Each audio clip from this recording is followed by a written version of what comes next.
یو سوال کړی دی او دا هم ډېر ښایسته سوال دی او ما تاسو ته مخکې ویلي چې زه به دې سوالونو کې چانټي کوم چې کوم سوال ځکه سوالونه ډېر زیات دي او کوم ډېر فایدهمن وي هغه رامخې ته کوو. وایي چې دا خبره موږ اکثر اورو چې دا بیپسي چې دی او دا کوکا کولا او دا حرام دی او دې کې دا دي او دې کې دغه دي او دا بدن له نقصان ورکوي.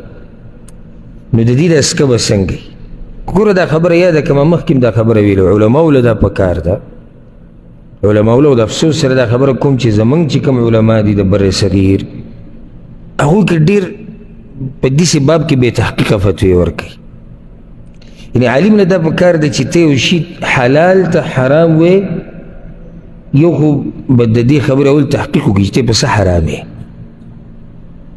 بدلیل به بیا موږ ته ښیې. ځکه چې ګوره دا ډېر غټ جرأت دی چې ته یو شی حرام یې، ځکه چې اصل دا دی چې د خوراک څښاک چې څه دي دا ټول څه دي حلال دي، دا اصل دی. اوس که موږ یو شی د دې اصل نه وباسو او حرمت ته اړو، د هغې دپاره مضبوط دلیل پکار دی او قیامت پر ورځ به الله زما نه تپوس کوي. څه وړه خبره خو نه ده. اوس که زه دا ووایم چې یاره د فلانی شی حرام دی، څه وړه خبره خو نه ده، ځکه چې خلک به د دې نه ځان منع کوي او الله دې خلکو له حلال کړی دی.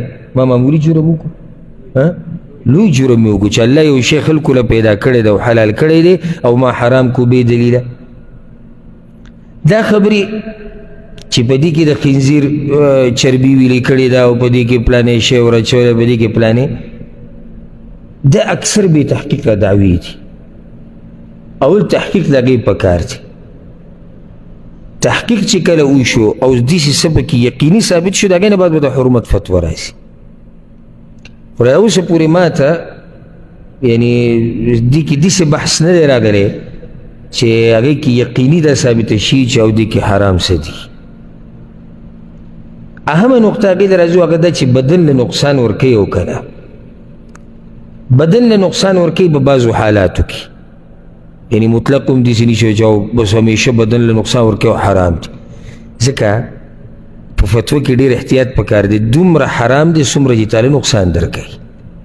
ځکه چې حدیث کې لا ضرر ولا ضرار، نقصان به نه ورکوي، چاله نه به ځان له ورکوي. ولا تقتلوا انفسکم، الله وایي ځانونه مه وژنئ، یعنې ځان له نقصان مه ورکو. اوس که یو سړی دا وایي چې زه ډېر زیات بیپسي څکم او په مخ یې څکم، دا بدن له نقصان ورکوي ډاکټري اصولو مطابق، څنګه چې ډاکټرانو موږ اورېدلي. اوس یو سړی چې د کله نا کله څکي، دا بدن له نقصان څه ووایم چې دا بدن له نقصان ورکړي. کېدای شي څه نه څه خو د حرمت فتوه داسې موږ نشو ورکوو چې په ټکه حرام دي د الف نه د یا پورې، ځکه دا ډېر غټ کار دی، په سړي خوله راولي.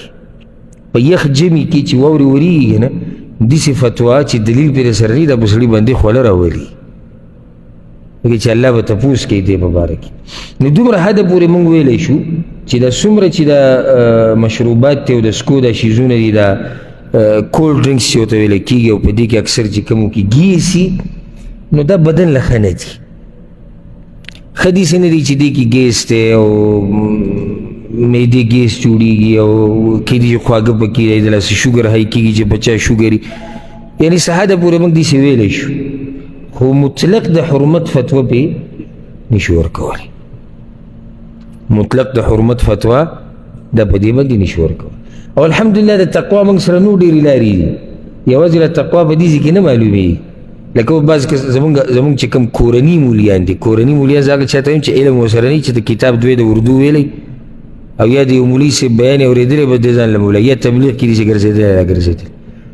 دا لیز چپس چې دي دا حرام دي، دا چاکلیټونه چې څومره دي دا ټول حرام دي، چینګمانو کې چربي او د پلاني شي.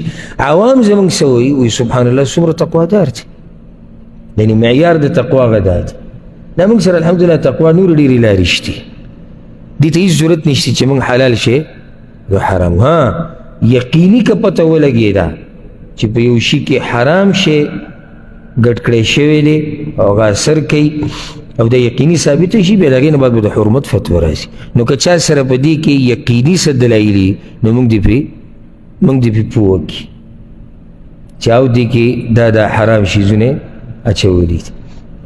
ما تاسو ته قصه کړې، یو مولوي صاحب زما خوا ته راغلی، نو هغه ما سره دا باز شروع کوي، دا چاکلیټونه چې میلاویږي، دا سنیکر او دا مشهور چې کوم دي، وی دا حرام دی.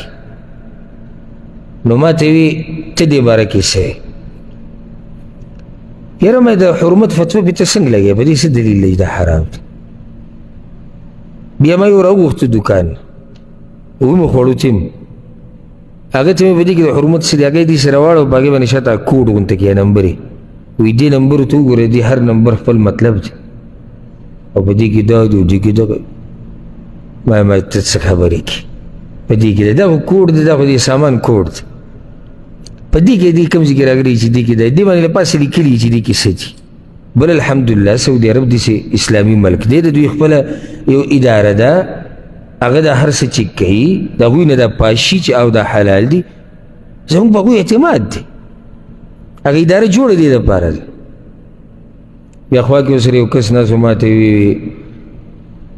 وی الله دې تعالی اجر درکړي او سخت خوشحاله ما ته وی موږ په سفر مې د مولوي صاحب راوستو او په لاره کې وږی شوی وم وي دوکان ته ودرېدم پټرول پمپ کې او ورغلم ځان له مې هغه پوست کیک نه هغه دوه کپونه غونته کې چې وي هغه مې ځان له راغوستو نږدې خو راته دې نمبرو کیسه کړې وه وي هغه کیکونه چې ما راوستو په هغې مې شاته نمبر یې ما چې دې کې به م څه خباثت وي وي هغه لوږه مې په ذات تېره کړه نو ما اوبه دې وڅکې وي او نو ما به هغه اوبه هم شاته نمبر یي تا اوس څه خبره ده په دې کې نمبرې دي او د دې خپل کوډونه یي هسې عوام په شکوک او شبهاتو کې اچول نه دي پکار والله اعلم.